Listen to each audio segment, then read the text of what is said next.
Welcome back to the podcast. I'm your host, Mike Cunningham, National Sales Manager for Gill Athletics. You've already seen the title of this. On week-by-week basis, we have some of the most amazing coaches from around the world. Today, we're going to focus in on the administrative side. So help me welcome the wise, the wonderful, Mr. Jamie Pollard from Iowa State University. Jamie, how are you, sir? Great. Thanks for having me on, Mike. I really appreciate it.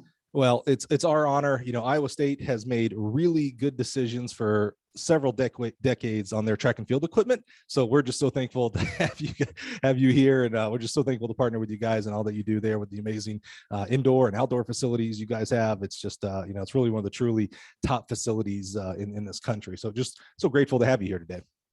Well, thank you, and it's great to have great partners like you that help support our coaches and our student athletes.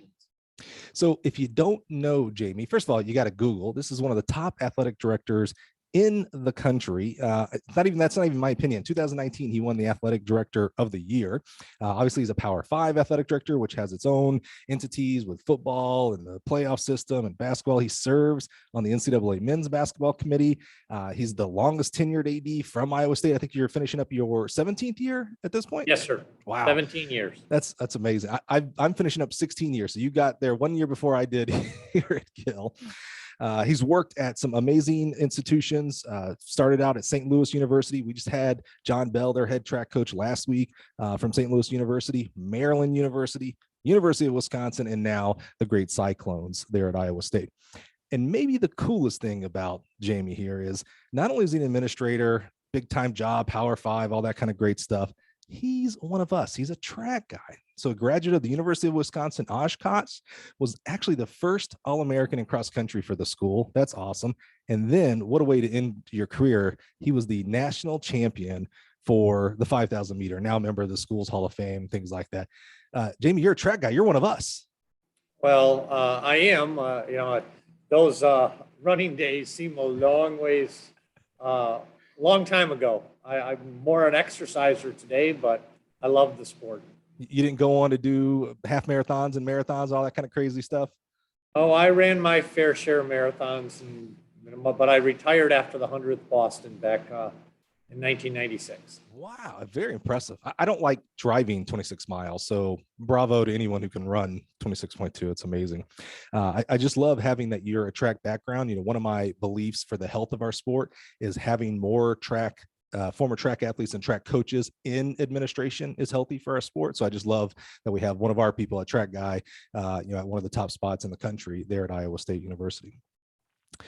Jamie, to start, Iowa State is an amazing program. I thought I'd just give you kind of a 30,000 foot level commercial, if you will, because it's well deserved. What's the health of Iowa State track and field at this point?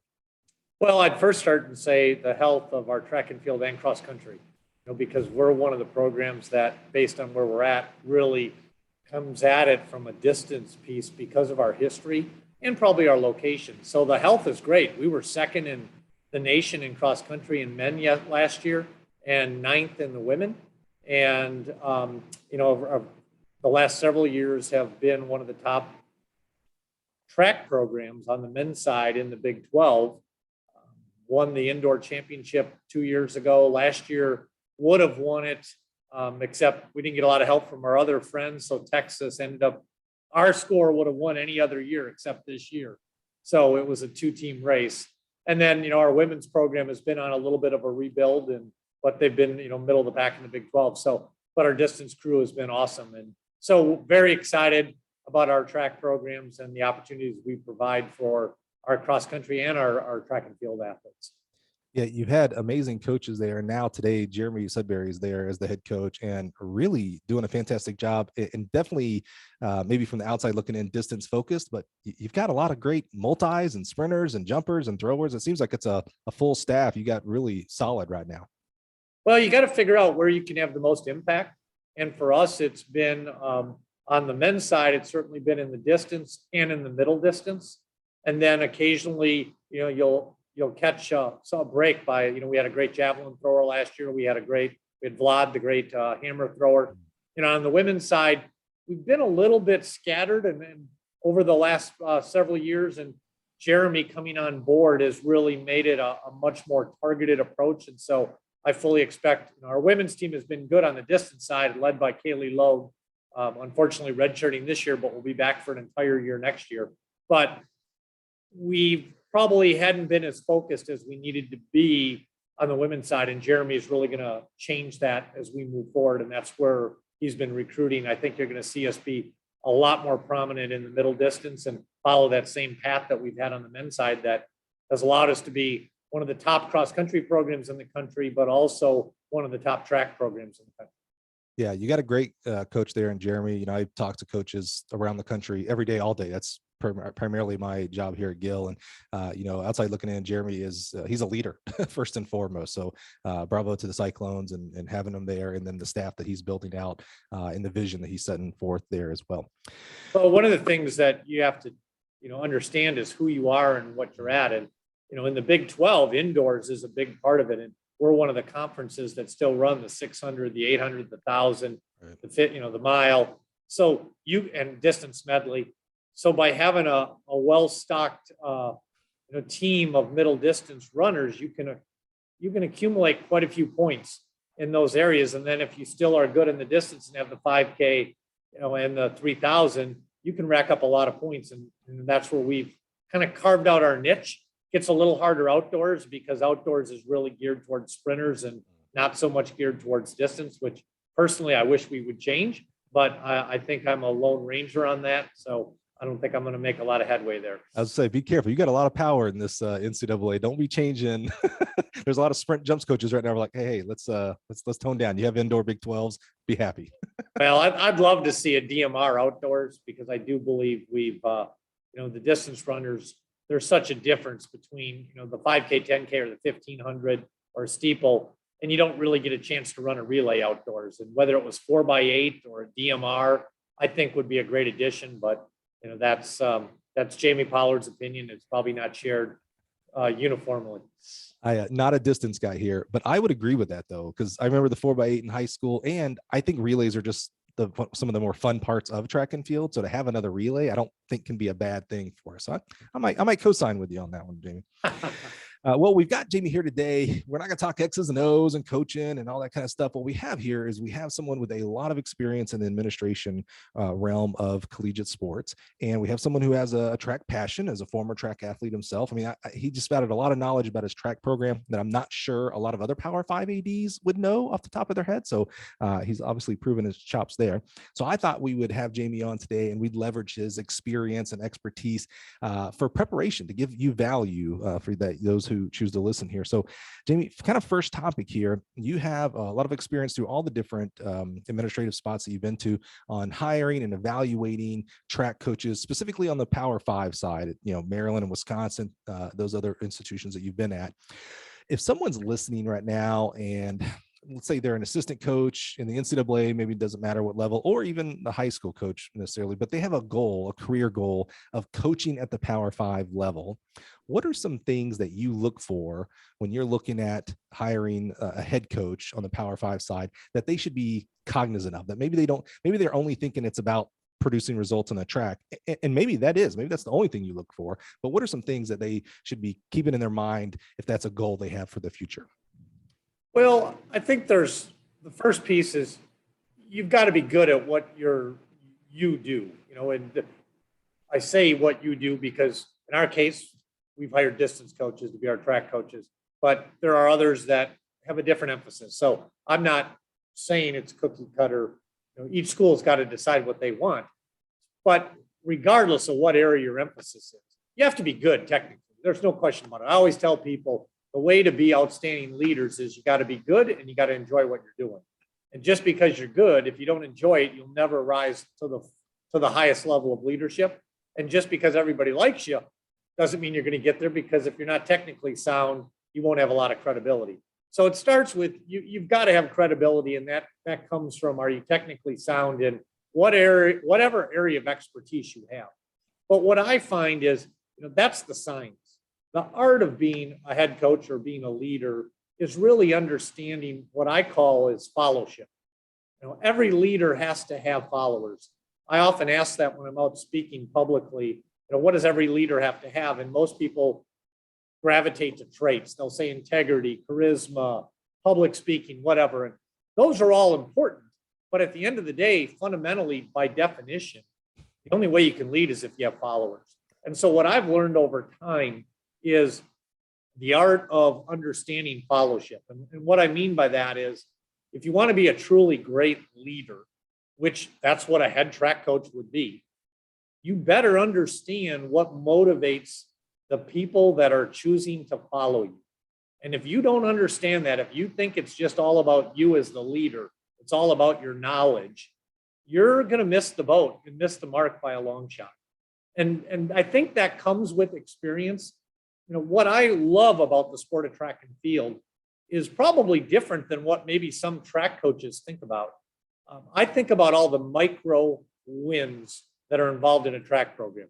In a lot of team sports per se, you know, we judge it by, well, did that team win? Did that team lose? In the sport of track and field and cross country, there are multiple micro opportunities to win, because every one of those student athletes is either running against the clock or jumping or throwing against a mark. And it's an opportunity for them to win, even if they aren't, quote, the winner that, you know, everybody else sees. And coaches that can reach in and really grab the heart of those young men and young women that are following them are truly the ones that are incredible leaders. And if we were to go down the list right now of people that we'd always say are legendary coaches, and one comes to mind for me here at Iowa State is Bill Bergen. Bill Bergen was a legendary, maybe one of the most successful coaches Iowa State's ever had in any sport. And to this day, those student athletes that are now, you know, in their 40s and their 50s, and there were sprinters, there were jumpers, there were distance runners, they all speak so highly of Coach Bergen.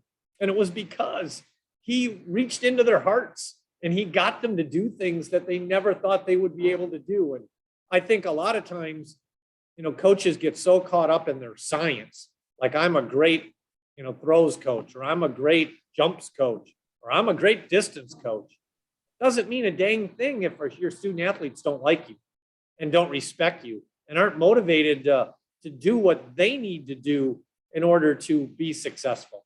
And that's what I would tell anybody that's young and aspiring is, yeah, be great in the science of whatever your base of knowledge is, but you better understand the student athlete. You better understand how to relate to young men and young women, and very diverse. And I don't mean just diverse by ethnicity. I also mean by event.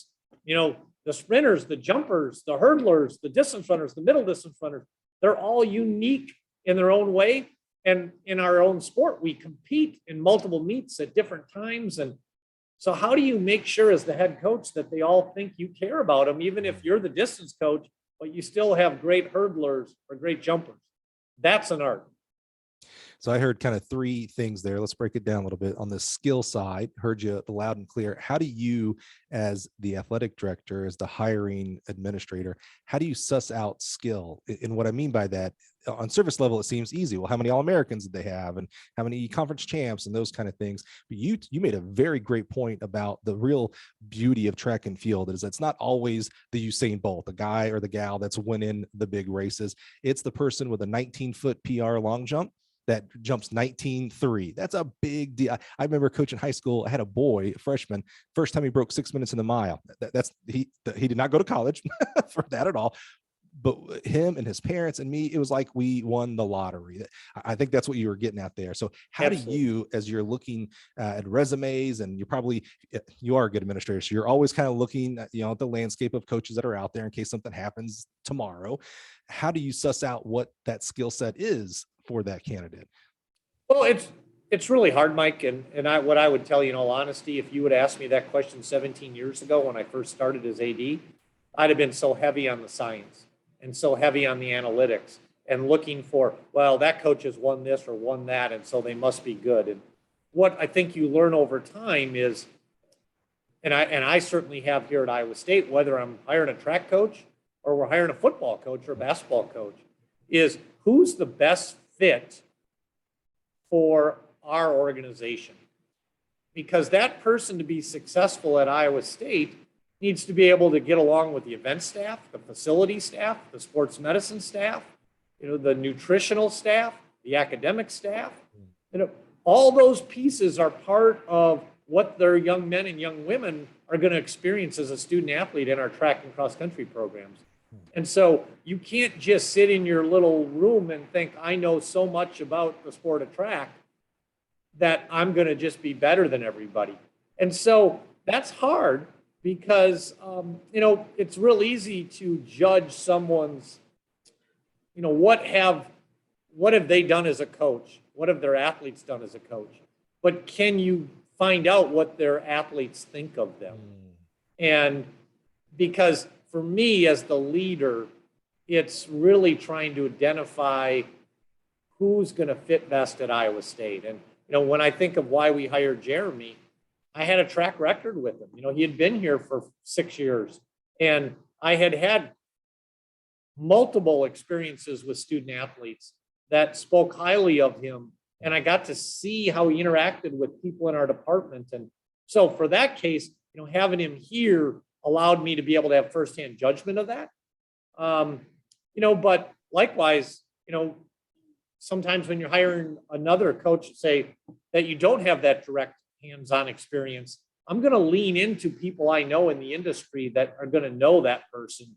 And I'm going to want to know, what are they really like? I don't want to know what they know, but I want to know who they really are as a person, because that's the art of being really successful.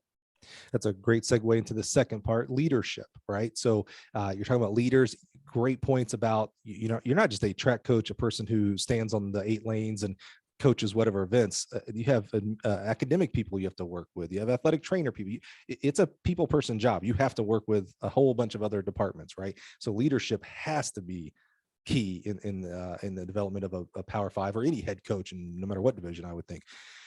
As someone who's been in this chair for 17 years, lots of accolades, you've taken Iowa State and just blown it up in regards to, mass revenues. You're healthier now as an athletic department than you were 17 years ago. What are some leadership, if someone's listening going, okay, so I want to work on my leadership, what are some books or videos or class? What kind of material, if someone wants to study to help them identify their leadership skills, what would you recommend? If you're not watching, as I say, if you're not watching on YouTube, I didn't know you were going to ask me that. Yeah. This is good. Go behind me. First of all, I'm going to just be very candid and say I'm a very poor reader. I just am. It's not one of my skill sets. It's if you capture me on an airplane where I know I can't move, that's when I'm going to do my best reading. But my mind functions in a way that it's really hard for me to just sit down and read. At the same time, I think I've had the opportunity over the course of my career to be able to self-evaluate and try to understand, well, why do I do things the way I do? And one of the things I came across, and I say it in a way that I'm not trying to push anything on people, but this book, this exercise was eye-opening to me. And it's called Strength Finders. And the basis of it is, why do we, since we're little kids, we've always been in this mode of, well, Jamie, you don't go to your left, so we're going to really work hard on going to your left. Well, maybe the reason I don't go to my left is because that's my weakness. And maybe I'm really good going to my right.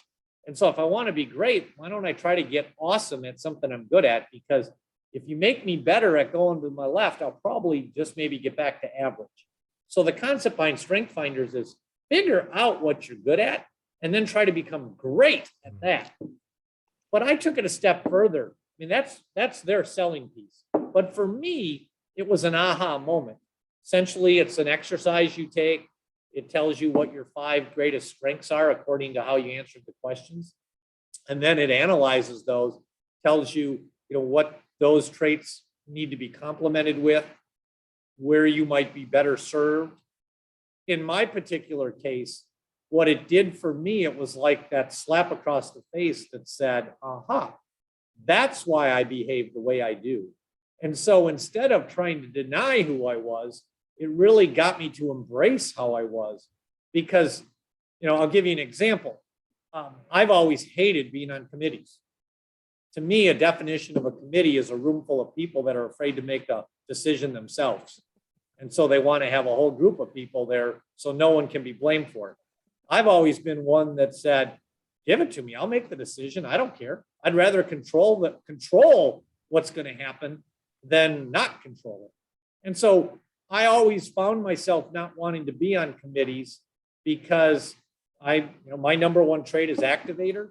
If I'm on a committee, I don't believe I'm always right, but I do know this. You're going to know what I think. I'm not going to be the person that just sits there and doesn't say anything. I also I despise inefficiencies. Let's get it done. And so what this helped me understand is, okay, I'm wired that way and I am who I am, so I'm not going to apologize for it. So if you want me on the Ncaa basketball committee, I'll be on it, but you're going to get Jamie Pollard. You're not going to get somebody that wanted to be on the basketball committee. You're going to get somebody you asked to be on the basketball committee. And with that comes who I am, and like it or not. So this to me was just really, really helpful in me feeling comfortable with who I am as a leader. It also made me stop and feel differently maybe about somebody that's wired differently than me. I worked for a long time for a leader, DIII, longtime AD at St. Louis, Maryland, North Carolina State. She had an old saying, she's wired for 220, not for 110. And if you worked in her athletics department, you need to be wired that way. Because if you were 110, you're going to short circuit. And I remember being kind of like, well, that's who I am. I'm wired for 220. And then when I became athletics director, the first couple of times I ran into 110s, and I just was like, well, we got to get rid of that person. And what I learned by taking this was, no, I need some 110s to complement. Because if everybody's wired for 220, we're going to have some problems. And a great saying that one of the staff members that came with me from Wisconsin, I'm an activator, big time. That's my number one strength, is I activate.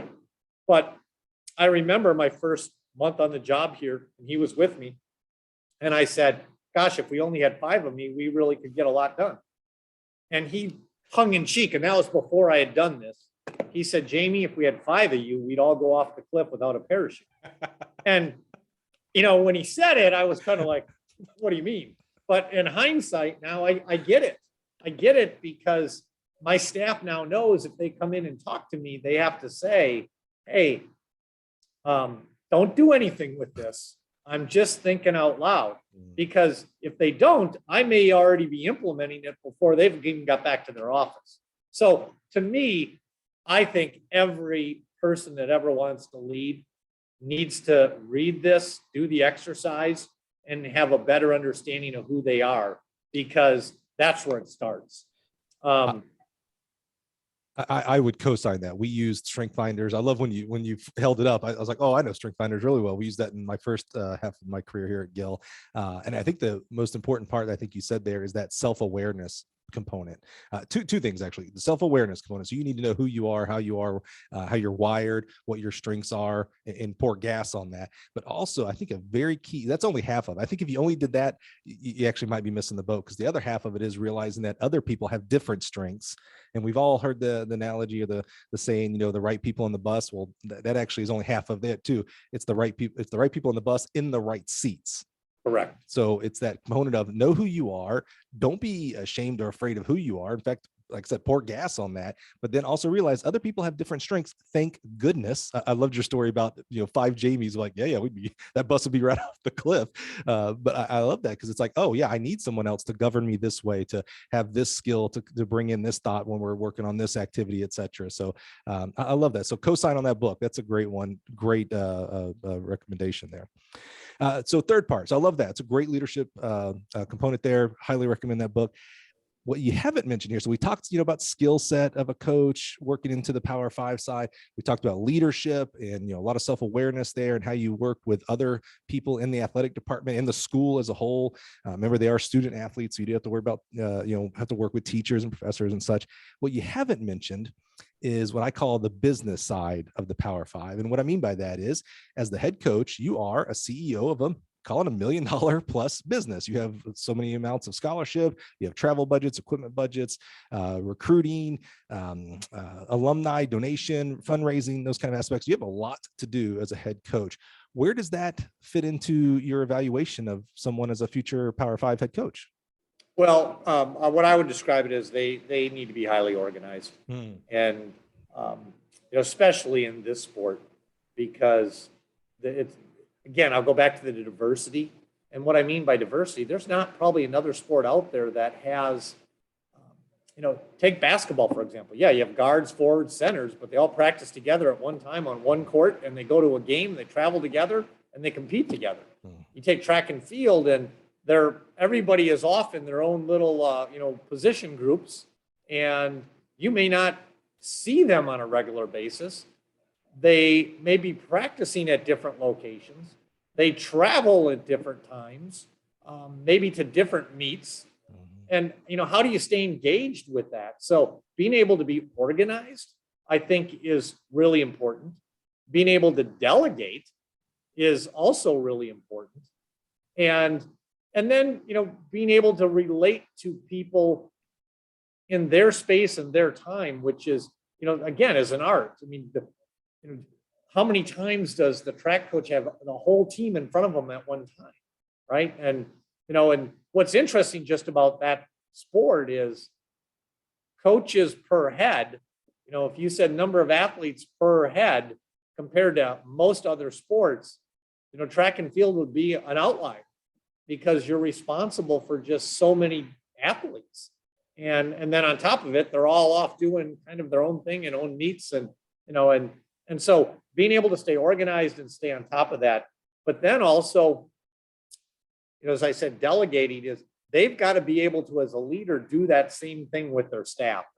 And one of the things I've found with coaches over the course of time is coaches are really good at being the authoritarian, and track field is a little different, because there's not that many opportunities where someone gets to compete because coach made a decision you're competing.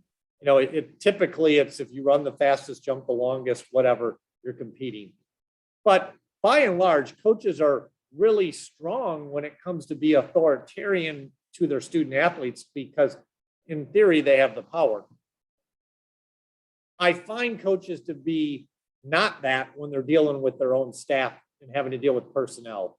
And as a leader, your personnel decisions will be the most important thing you'll ever do.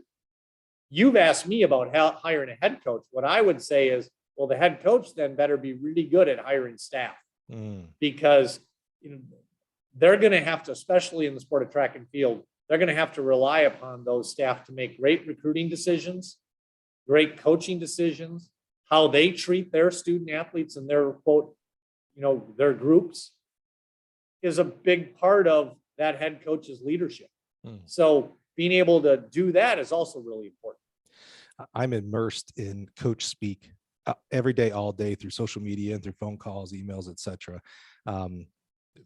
45% of my conversations are about, of course, equipment purchases, because that's what I do, right? Another 45 is about the science part, and I'll call it / recruiting. How do I make this kid jump higher? How do I go get this kid to sign with my school, etc. So that only leaves 10%. So it's a rarity. It's less than 10%. Do coaches talk about what I would call the business side? So what I have to do here as a national sales manager and with my VPs, staff evaluations, retention, correction, etc. No coaches are talking about that, and I have very intimate conversations with coaches. So it's not something, we don't get into coaching. The majority of us don't get into coaching for that. They get into coaching to be on that track and do quarter repeats, long jump drills, etc., right? To see the finish tape get broken faster. How our administration, and maybe you can give personal examples there at Iowa State, but in general, how should administrations then be coaching their head coaches to do exactly that? Because you're right, it's extremely important and probably not given the attention that it might need. Well, I can only speak in our department, and I think we do a big job of pouring into our coaches to try to help arm them and prepare them. But they also, when I watch, the term lifelong learner, right? Matt Campbell, our head football coach, may be one of the best lifelong learners that I've seen actually in practice. A lot of people talk about it, but not a lot of people actually physically go do it. And that's what I would also, encourage. Certainly as a head coach here at Iowa State, we try to get our head coaches together because they can share a lot.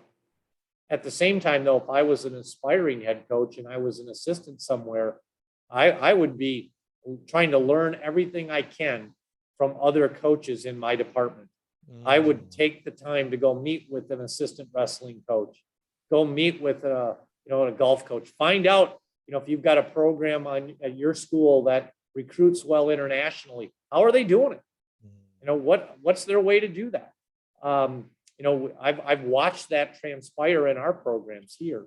There's so many opportunities to learn right around you if you just open your eyes and are willing to let your guard down and kind of admit that I need help. So we try to foster that environment in our department, but I recognize some departments are really small and maybe don't have that ability to do that. And if they can't, then I would say, well, then try to get it outside of your department somehow, some way. But there's numerous ways to learn from others if you're willing to put yourself in that position.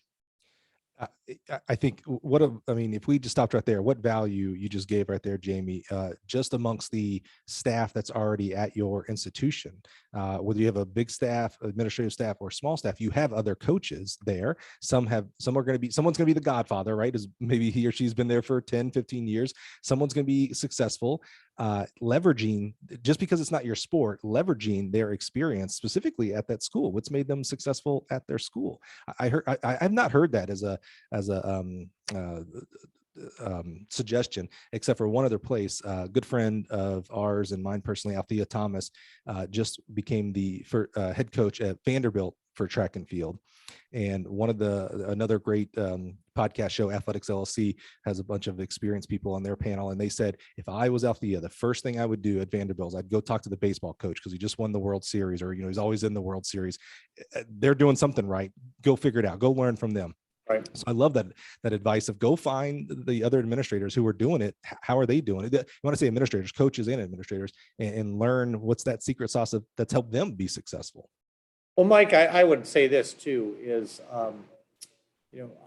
I think a lot of times, whether it's staff, assistant coaches, everybody wants the athletics director's time because they think, well, the athletics director will help me when I want to try to, make that next move.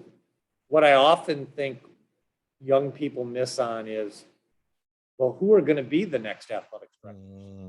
And so I always encourage our people, don't get to know somebody just because you think they're going to be able to help you now or in the future. Get to know somebody just because you think that you like them, they're interesting, because they may end up being somebody. And the example I would give is, I'm an assistant track coach and I want to be a head track coach. Well, what I'm not thinking about today is who in our current staff might just happen to be in the future at a school that I'm applying for.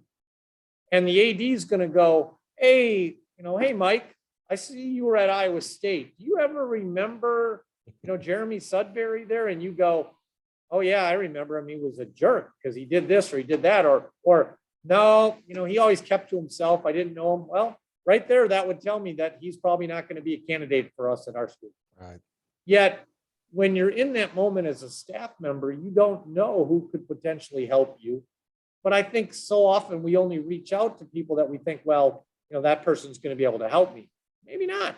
Don't get to know them when you need help. Get to know them before you need help. Yeah, that is the real networking 101. Don't get to know someone because of what they can do for you.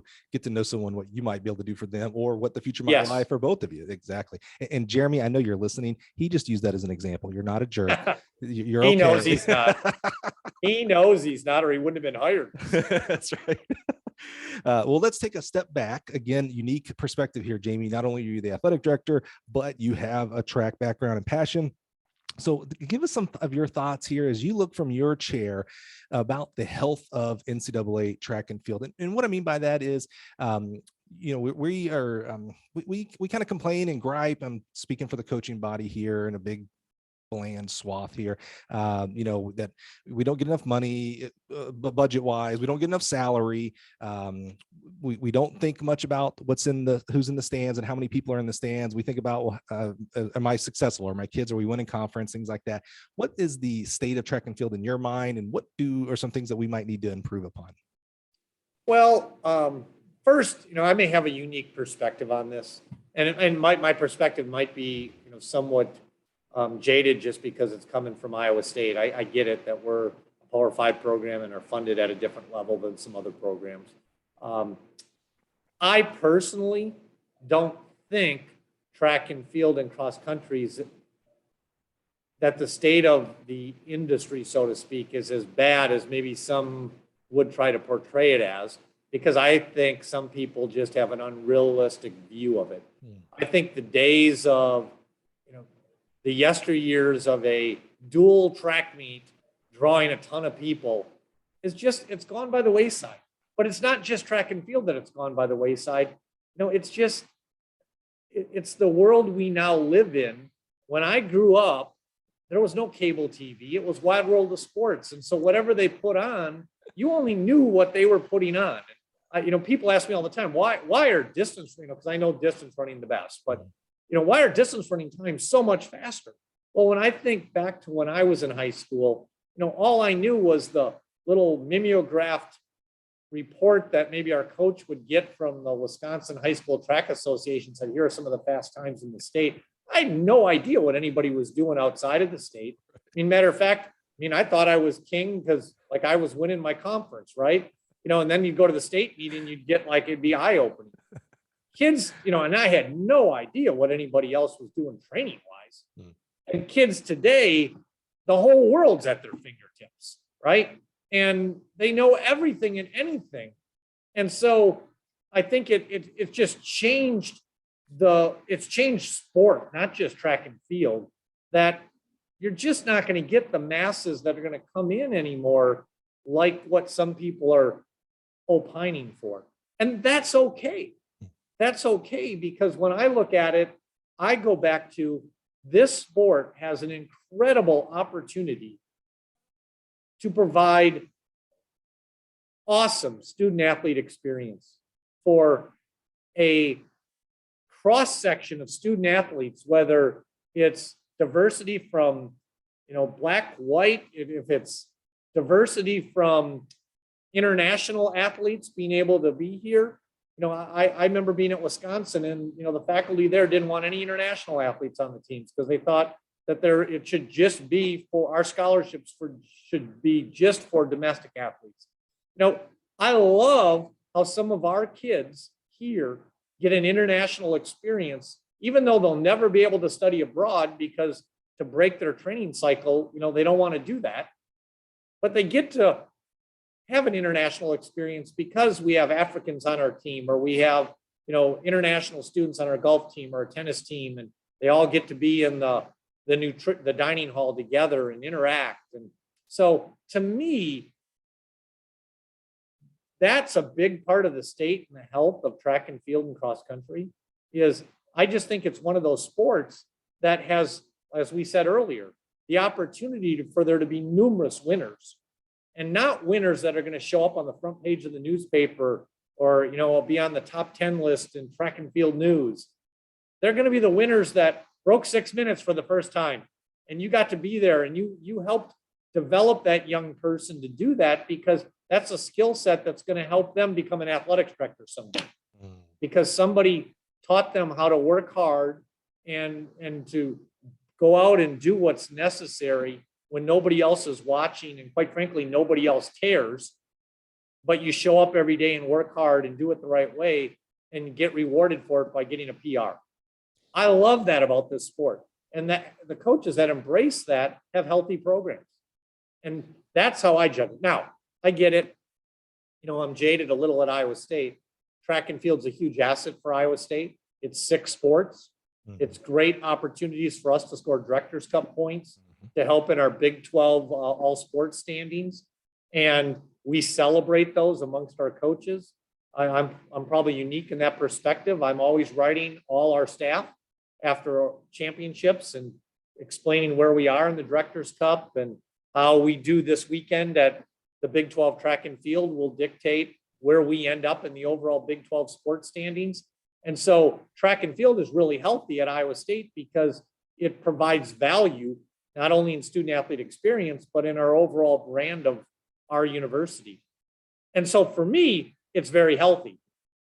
But there's others that are going to judge it based on, well, how many people are in the stands? And I don't judge it on that. So the value for you at Iowa State is this great student athlete experience, because the value of a college education, the reason an engineer needs to take English 101 and maybe Bio 101 is the mixture of different people from around the country, around the world.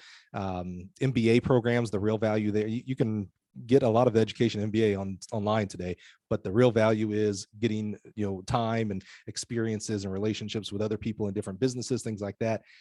And no sport does it better than track and field in regards to the student athlete experience from different countries, different parts of the country, body types, male, female. I mean, it literally there's some place for everybody in a track and field event. That's the great experience. So that's the real value for you. I'm not hearing you say, if track wants to move up to the next level, you got to have half the stadium has to be filled when you have a conference meet. You need to fight more for more scholarships for men and women on the collegiate. You're down to the real nitty gritty of like the college experience. And then obviously the Director's Cup and the Big 12 Cup, I'm not sure what that's called, is important as an athletic director in Iowa State there.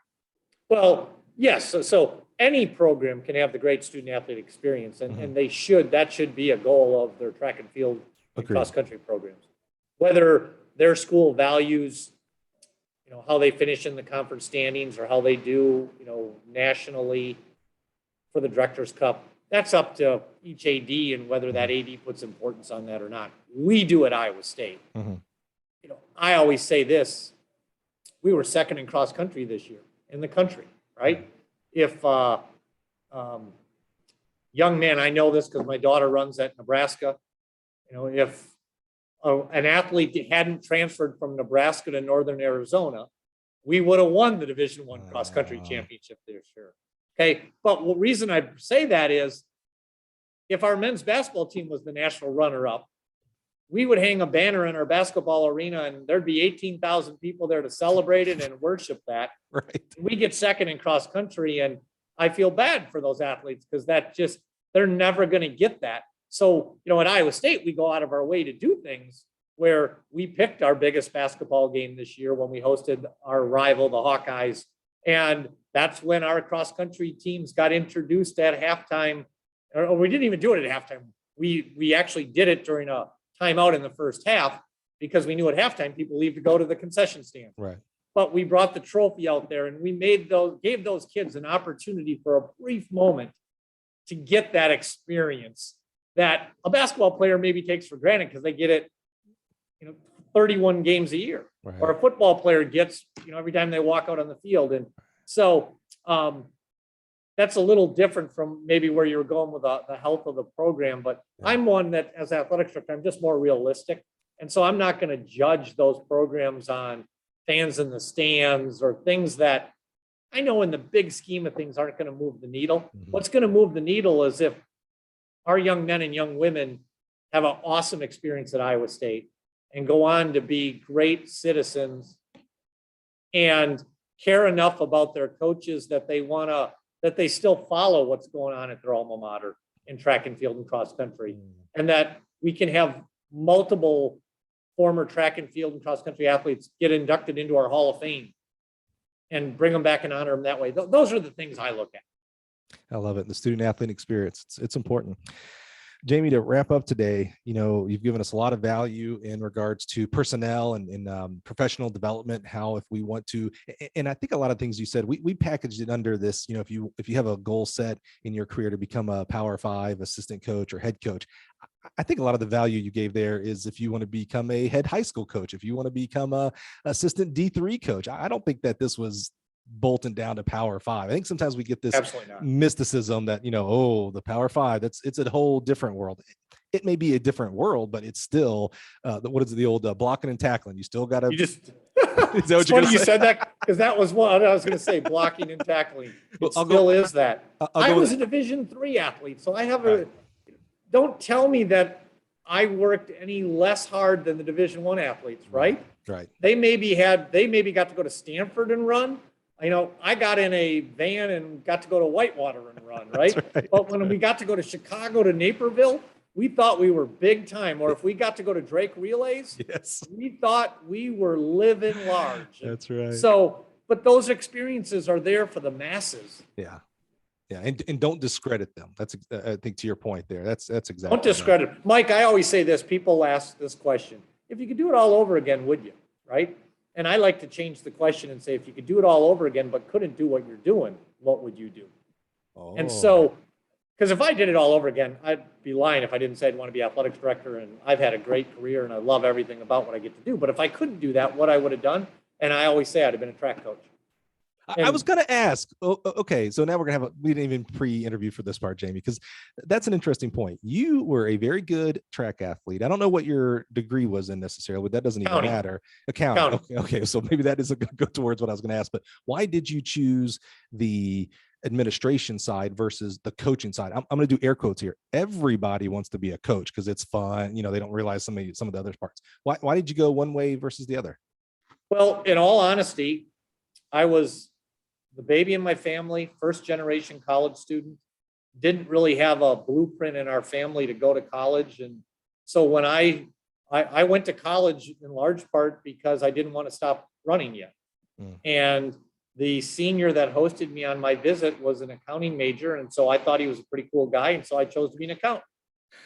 So when I left UW-Oshkosh and went on to be an accountant, I was bored silly my first couple of years out. I missed the passion that I had grown up with being a student athlete. So I went back and talked to my college track coach who had become the AD at my Division III school. And he said that, and at that time, the only blueprint I really had was my college coach, who I thought was neat, young guy, and that maybe you could coach. And he slid the Ncaa news across the table to me because there was no internet. There were no cell phones. The folded up Yes. NCAA news. In bi-weekly. Yep. It had want ads in the back. And he said, you ought to look for like an accounting job or something. And so I ended up getting a business manager's job at St. Louis University. Huh. And quite frankly, I think I would have paid them instead of them paying me because I was just so excited. But even then, we didn't have cross country and track. And for me, I remember getting a group of students together and formed a club cross country team. And then we ended up hiring a man to coach and start our cross country program. And now St. Louis U has cross country and track. But that started with me thinking I should put together like a group of kids that want to be club runners at St. Louis University. So I always think back to how much joy I got out of that and watching those kids develop. And so, yeah, if I did it all over again, I think I'd have been a track coach. But because I get so much enjoyment out of watching kids train and do things that maybe they didn't realize they could ever do. That's the real power of a track coach to me, is they see something in others before they can see it themselves and then work to bring it out of you. And I think another part you said there, and this is why I think more track coaches should and could be great administrators, is a track coach, a good track coach lives for the enjoyment of others, meaning I want to see my athletes PR and win and things like that. Well, that's what, as an AD, I have to imagine your job is, oh man, I'm so happy when our basketball team wins because of the coaching staff and the work they put into it. And then it dribbles down to the athletes at themselves. Like, that's your enjoyment. You didn't dribble the ball, you didn't make the shot, but boy, the assets that I helped them, the freedom I gave them, allowed them to do those events. If you're not living for that, if you're only living for yourself of what can I win and what can I show on my resume, I'm not sure, especially collegiate administration or coaching is really for you for the long term. Right. Being an athletics director is coaching. I mean, that's how I look at it. And our head coaches are our star athletes. So that's my team, right? And I always share with them that on every team, there's going to be the person that scores all the points, and then there's a team that helps somebody score a lot of points. So the football coach is really important, and the basketball coach is really important. But guess what? We need 10 to practice in basketball. So I need the swimming coach. I need the track coach. And so each person can provide their own value. We just have to, as a coach, as the athletics director, we have to show them where they do provide value and make them feel like they're a worthy and important member of the team. As I said, wrap up 10 minutes ago, and we're still here. Here's the wrap up. So, Jamie, the amazing, unique aspect of what you do there for Iowa State and as the athletic director. And obviously, like, I love your team attitude, the Director's Cup, the Big 12 Cup, things like that. But you have another unique aspect that we kind of touched on a little bit with your daughter. You're not just an AD, you're not just an athletic director of a successful track program. And you're not just a former athlete yourself. You're a dad, you're a parent of a collegiate track. And I didn't know too, you said your daughter runs at Nebraska? So I've had daughter run in Nebraska. I had a daughter run up at Edgewood College. And, oh yeah. And then, so I've had a Division III, a walk-on Division I and a full scholarship Division I. And what he's mentioned is Thomas, his son, is now at Iowa State. I can't imagine the pressure Jeremy Sudbury must have to be coaching the son of his boss. I feel like that's just a whole different level there, but I'm sure I stay out of it. As I say, you guys have to have a good relationship to do that. So thinking about all the things, kind of put a nice tidy bow on this, thinking of all the things that we talked about with coaching development and, Jeremy is the coach there, and the health and sport and student athlete experience. What is it like to be the dad of 3 times of kids going through these experiences, and obviously had probably very different experiences? What's that mean to you as a parent to actually see your son put that Iowa State jersey on and go out and have fun and have amazing experiences? Well, I would say it's been really valuable. It's been valuable, one, because I get an unfiltered view of what our student athletes are really experiencing at Iowa State, and good, bad, and indifferent. So oftentimes administrators, we make decisions and we think we have it right. And Thomas is not afraid to say, Dad, no, that's not how we think. We think this. And so that's been really helpful. Number 2, it's been enjoyable to get to know that group of student athletes even better, because I feel like I know a lot of the track and field athletes in a way that I wouldn't know because they're friends of my son.